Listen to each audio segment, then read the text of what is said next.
صبح ہوتے ہی دونوں میاں بیوی اپنے بچے کو لے کر گاؤں کے واحد بس اسٹاپ پر معمول کے مطابق آنے والی پہلی گاڑی کا انتظار کرنے لگے۔ 4 سالہ بچہ ہادی آج بہت خوش دکھائی دے رہا تھا، کیونکہ اسی کے اصرار پر آج اس کے والدین اسے آج شہر کی سیر کروانے لے جا رہے تھے۔ گاؤں سے شہر کا فاصلہ بہت زیادہ دور تھا، لہٰذا یہ لوگ شہر کی طرف سال بھر میں ایک آدھ بار ہی جاتے تھے۔ وہ اپنے والد کا ہاتھ تھامے گاڑی کے آنے والے راستے کی طرف ٹکٹکی باندھ کر دیکھ رہا تھا کہ اچانک گاڑی نمودار ہوئی اور ہادی خوشی سے اچھلنے لگا۔ گاڑی ان کے پاس آ رکی اور وہ اس میں سوار ہو گئے۔ عبدل ایک غریب کسان تھا جو ایک چھوٹے سے گاؤں میں رہتا تھا۔ اس کا ایک بیٹا ہادی تھا جو اس کا فخر اور خوشی کا سامان تھا۔ عبدل کا خواب تھا کہ اس کا بیٹا بڑا ہو کر شہر جائے اور ڈاکٹر بنے، اور اسی خیال میں وہ آج اپنے بیٹے کو شہر کی رونق دکھانے لے جا رہا تھا۔ گاڑی تیزی سے آگے بڑھ رہی تھی۔ ہادی خوشی اور حیرت سے بدستور بدلتے نظارے دیکھ رہا تھا۔ انہی نظاروں کے اصرار میں محو وہ شہر پہنچا۔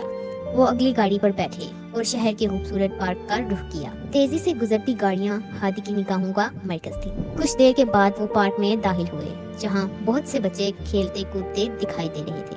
ہادی نے بچوں کو دیکھ کر والد کا ہاتھ چھڑانے کی کوشش کی، لیکن والد نے اسے سمجھایا کہ میرے ساتھ ہی رہنا اور ہاتھ نہ چھوڑنا۔ کچھ دیر گزری تھی کہ عبدل کو اپنا ایک دوست مل گیا۔ وہ بھی اپنے بچوں کو شہر کی سیر کے لیے لایا تھا۔ وہ عبدل سے بولا، بھائی کیوں بچے کو قید کر رکھا ہے؟ اس کا ہاتھ چھوڑو اور میرے بچوں کے ساتھ کھیلنے دو۔ ہادی کا ہاتھ چھوڑتے ہی وہ تیزی سے بچوں کے ساتھ دوڑتا ہوا والد سے دور چلا گیا۔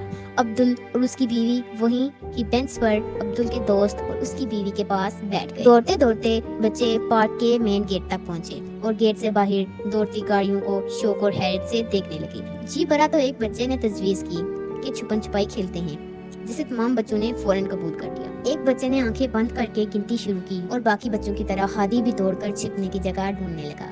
پارک کے مین گیٹ کے ساتھ ہی ایک چھوٹی سامان والی گاڑی تھی۔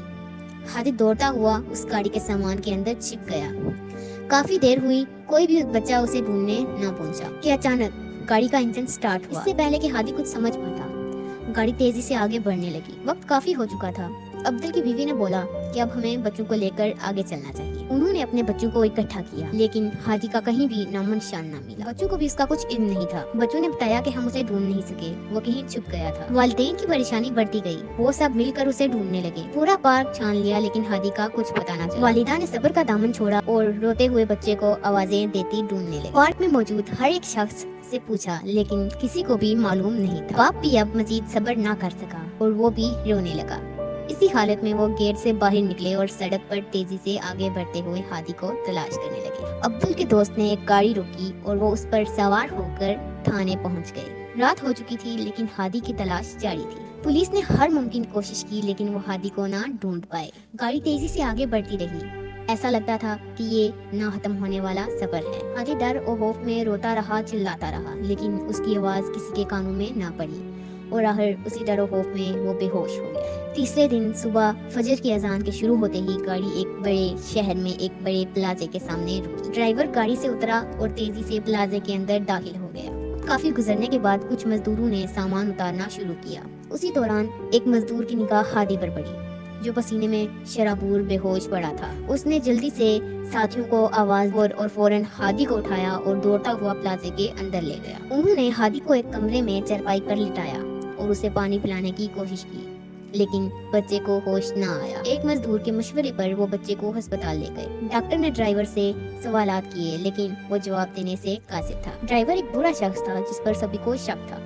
ڈاکٹر نے ڈرائیور کو پولیس کے حوالے کرنے کا فیصلہ کیا کہ ہسپتال میں پلازے کا مالک داخل ہو۔ اس نے معاملے پر غور کے بعد بچے کو اپنی ذمہ داری میں کچھ دنوں بعد ہادی صحت یاب تو ہو گیا، لیکن وہ اپنے والدین اور اپنے گاؤں کے بارے میں کچھ نہ بتا سکا۔ امیر شخص کو ہادی پر رحم آیا اور وہ اسے اپنے گھر لے گیا، جہاں اس کی پرورش مرکوز انداز میں ہونے لگی۔ سال گزر گئے اور عبدل بوڑھا اور کمزور ہوتا گیا۔